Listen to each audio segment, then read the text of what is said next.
Well, I think this is going to be a really good conversation today because this is a problem that people face every day. Finding an agency, not always an easy thing. And it's not like brands specialize at this, right? Because how often do you have to find an agency, or how often are you having to like exercise that muscle of finding the right agency and the right team that way? So it makes a lot of sense that someone like yourself has built out a business around that, but don't let me explain it for you. Maybe just share a little bit about your background and what you do, and then we can kind of dive into that a little bit more. Sure, that sounds good. So I actually started out as an engineer. My brain works like an engineer, and I used to work with a lot of mid-size businesses when I used to work for a company called TELUS, just a large telecom company. And I got to work a lot in the mid-market space, so I got to learn a lot about a ton of different types of businesses, anywhere from about 50 to 1,000 type employee range, understanding what's going on in their business, and then building out roadmaps, like how do you get from A to B to C within the organization. And so that's where a lot of my business consulting, sales, leadership, and technology background came from. But I never knew how that was kind of going to shift over into the marketing space. And in the marketing space, I learned how to build out websites, Google Ads, SEO about 6 years ago, but I hated doing 80-hour websites on the weekend. And so I started partnering with different marketing agencies to fulfill for my customers and realized, oh, there's a gap here. Like marketing agencies don't really understand business and businesses don't really understand marketing. And anytime I would put people in the same meeting, they would just kind of get lost. And so I thought, okay, well, if agencies say they can do everything, but most are only really good at 1 to 3 things, and then on top of that, 85% of agencies just aren't good at anything, it's like this world is really hard to navigate. And so I thought I could help customers navigate that. And so to date, I've talked to 989 different marketing agencies and experts and work with about 11% of them.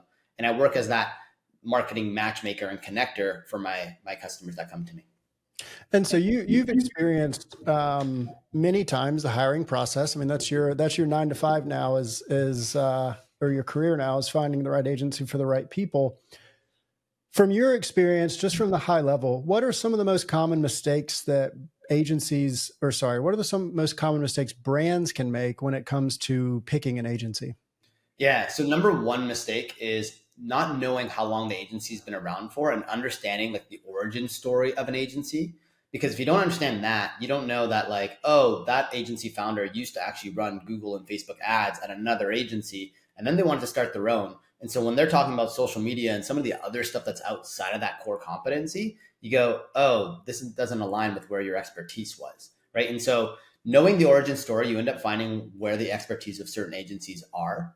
And then number two is they don't meet with enough agencies, right? So the process for a business owner to find a marketing partner is they'll reach out either to Google, Clutch, or some of the other platforms, or even go into some business communities and be like, hey, who has a Google Ads person? They get 3 recommendations, talk to 3, hire 1, right? Whereas when I'm talking to marketing agencies and partners, I have to talk to about 15 before I find one that I like, Hmm. right? And so just the sheer number of people that they're meeting is just not enough. Mm-hmm.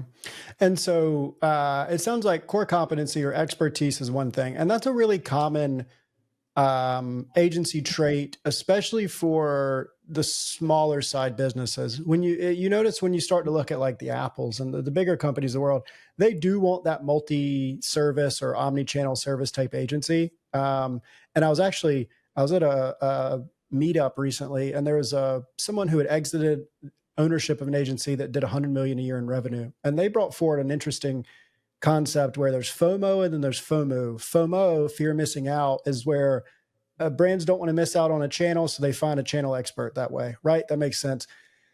For the smaller agency that's a channel expert, it's very difficult to get the gigs with the enterprise brands because they have what he said is transferred into FOMO, which is fear of messing up. And they would rather worry about, he put it in perspective of, if your agency that specializes in Google comes in and changes our ROA from a 2.4 to a 3.1, right? Our company's so big, nobody's going to notice. But if your company comes in and messes up a couple of graphics with our branding, I'm going to get fired. So it's an interesting shift of like needs in an agency that way.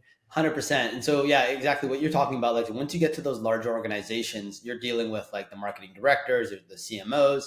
And those people, I mean, when you're given 2 different options, right? You're given the big agency with the big name behind it and everyone knows them.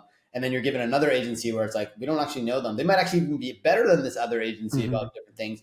They won't pick them because at the end of the day, if the agency does mess up, whose neck is on the line, right? Like someone's going to go, oh, well, you picked the best agency. I don't know, you're not going to get fired. But versus if they went outside the box and they got, not the results that they wanted, their job's on the line. And so it's fully different. And even at the enterprise space, when you talk about like, oh, these agencies do absolutely everything. I mean, they will charge you a ton of money up front, and then they'll go hire people in the back end to fulfill on the different things that are needed, right? They'll bring in the consultants and the different people for those campaigns. It's just a different ballgame at the higher up levels, right? Like it's primarily talent that runs it all. Yeah. And just kind of going back to the like, let's say expertise agencies, right? So people working with the startups, people working with the startup to mid-level revenue size companies. You might understand what I mean, or you probably understand what I mean by this. How do you go about navigating understanding if it's an agency that really has a core competency and perfects operations, or it's an agency that's like really just a sales engine that also has a product that they sell, which is maybe Facebook ads or something like that? Yeah, there's a lot of ways to look at it. And so a lot of this has become intuitive for me because I've spoken to so many different agencies at this point that when you're speaking to one, you're like, oh, this falls in this bucket, right? Like just based on how they speak and how they've organized the organization.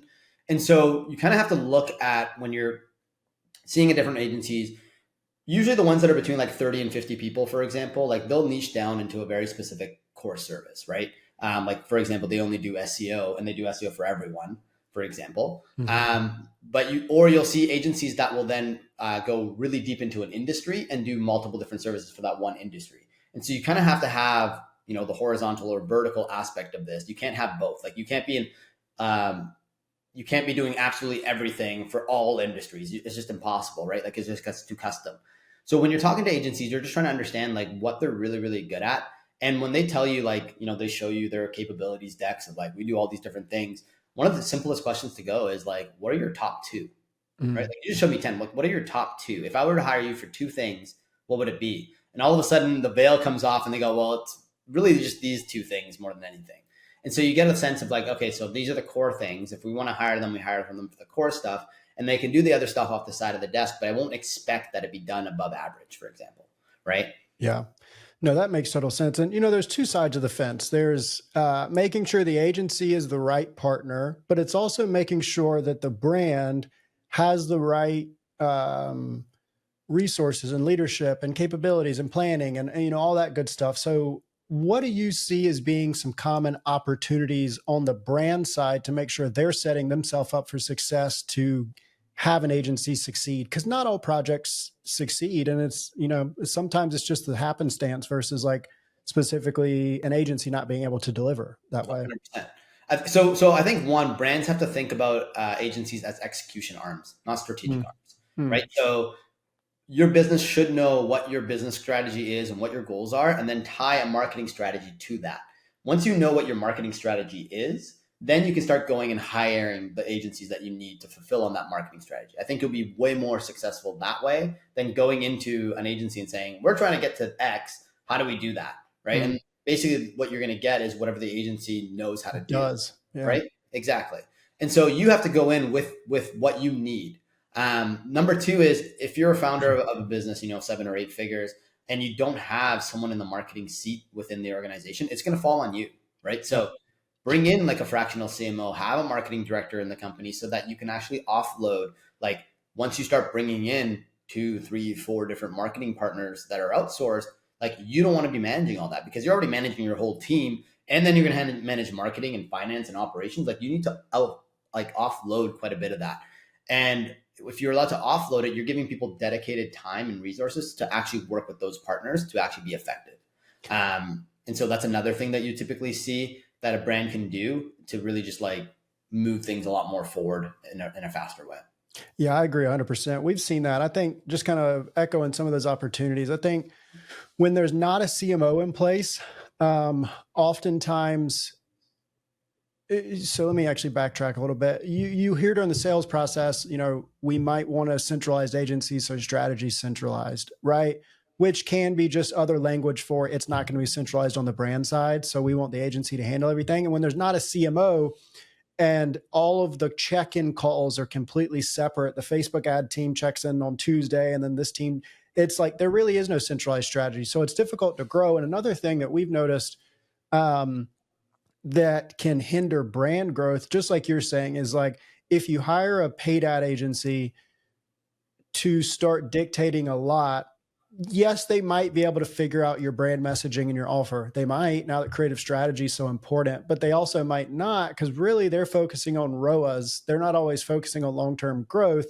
And if the brand checks the box of hiring an agency for X, let's say Facebook ads, and then doesn't touch anything else in marketing, PR, post-purchase, LTV, anything like that, stagnation is going to hit pretty quickly. Like it's gonna fall flat, and things aren't going to continue to grow because it's going to be all on one agency to push that in one channel, which is not efficient that way.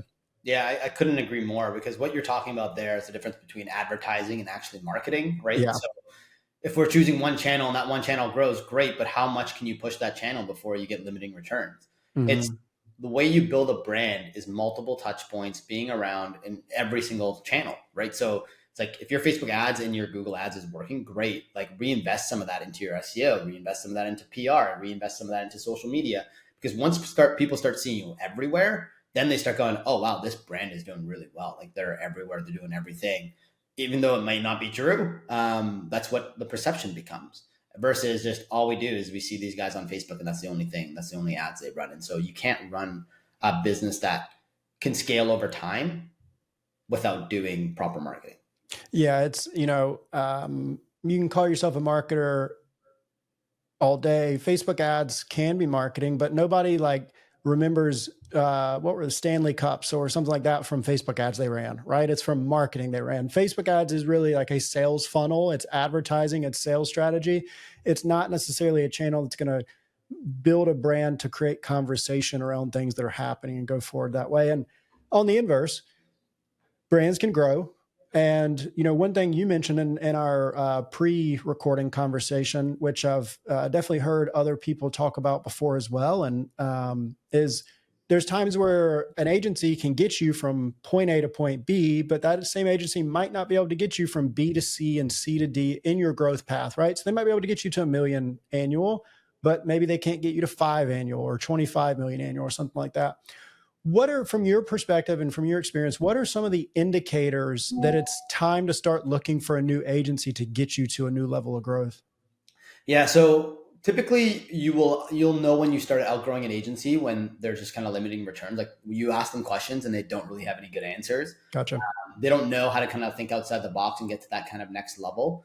I believe that there's 5 different levels of marketing agencies and partners. And so typically when you're starting out a business, let's just say you're going from 0 to 500K, you're just hiring basically more freelancers and just people to kind of get things off your plate, right? Hire someone to do the social media posting, hire someone to, do some of the SEO copywriting because you can't do it anymore.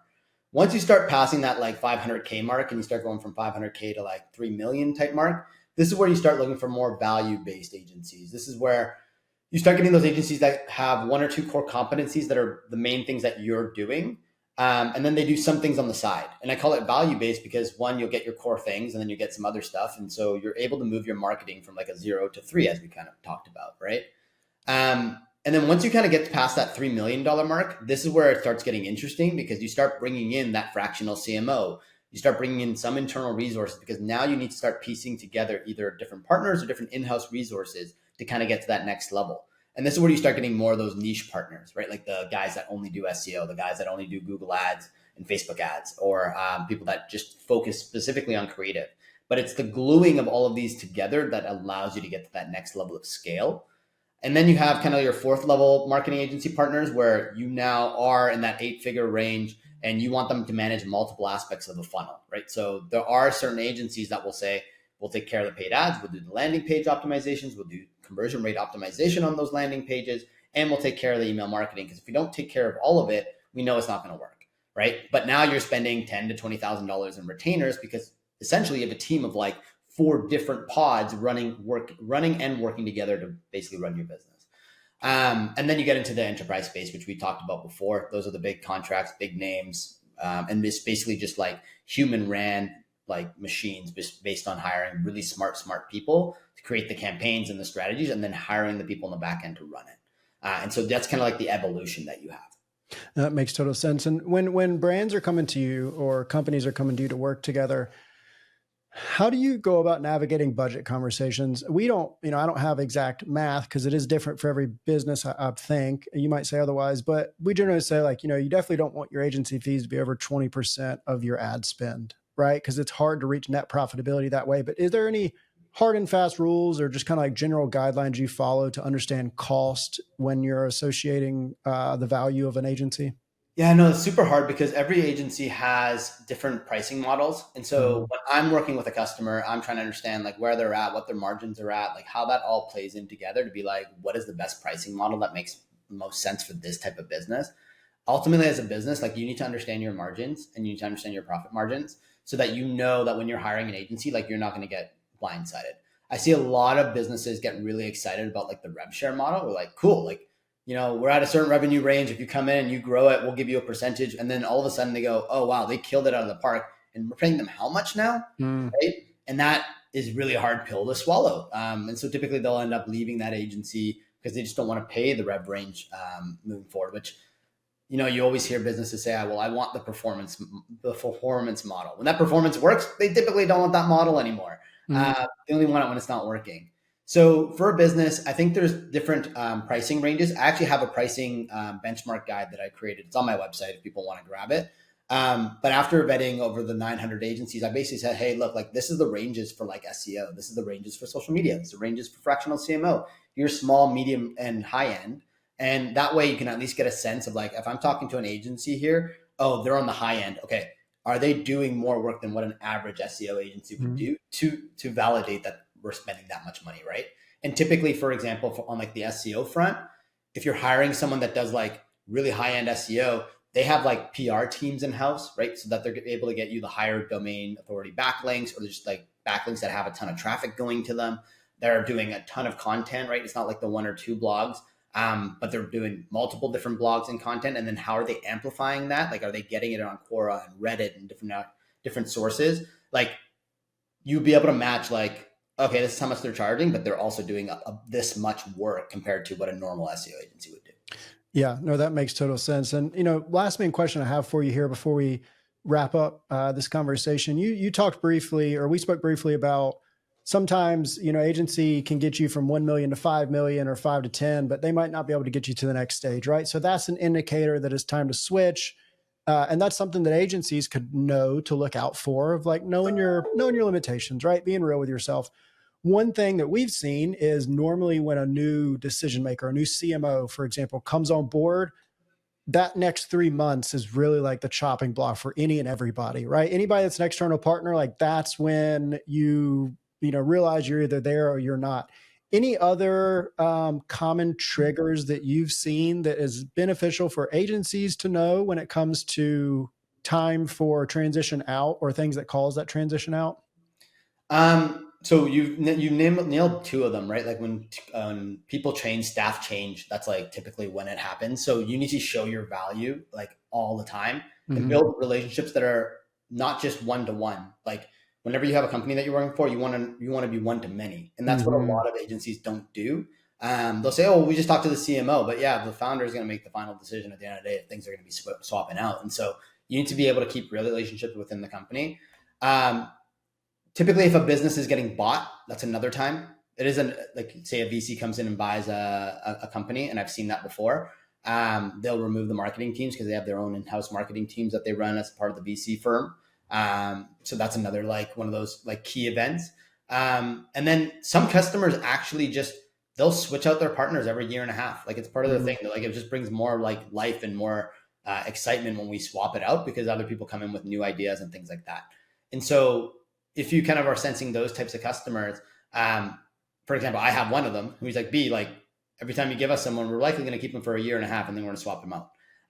But they have one partner that they've kept for about 3.5 to 4 years. Why? Because those guys are constantly A/B testing and going above and beyond for the customer. And he's like, I'm not going to find anyone that does above and beyond work like this. And so I'm not swapping them out. And so he's kept this email agency for almost 4 years. To just kind of give you some insights on like, what can you do to try to keep customers is really just like going above and beyond what normal people would do for them. And that way you build like a longer relationship with them. Yeah, and to kind of echo off that, you know, a lot of these examples I bring forward is because we've learned from them happening and then go forward. Like with the CMO change or the CMO leaving, you said go one to many instead of one to one. We learned that hands on because we worked with an enterprise company and our point of contact left, and it was almost just like we didn't get fired, but we just kind of got lost in the mix. Like we just got forgotten to be followed up with, and we didn't know who to reach out to. Like that happened. And one other thing that we've seen, similar to like you said, is um, it's common to get, you know, offboarded as an agency if your performance is bad, but there can be times where performance gets so good. And if the team is not either constantly testing new things or communicating that they're the reason things are so good, the client could perceive it as this is just easy. I could hire a cheaper team or hire somebody else to do this and, you know, end up moving away. And a common indicator for that is not showing up to calls as often, the client not showing up to calls as often, not asking as many questions, just seeming disinterested in things. But, Yeah. Yeah, 100%. And they're not giving you enough information back like they used to. yeah. They're going silent. A lot of people go, they're not responding to me. It's like, yeah, because they probably just don't want to work with you anymore and they Yeah. don't know what to do yet. Right. Yeah. Yeah. So, well, this has been a good conversation. Where can brands and or agencies go to learn more about you and your business? Yeah, the best place would be one www.cjammarketing.com. Over there, as businesses, there's a resource section in the footer that there's tons of questions and interview guides that they can grab for free. And then I'm on LinkedIn quite often underneath Behdad Jamshidi, which you'll see in the show notes. And those are the two best places to connect with me. Awesome. Well, this was a good conversation. I appreciate you coming on today. And thanks for having me and such the great questions.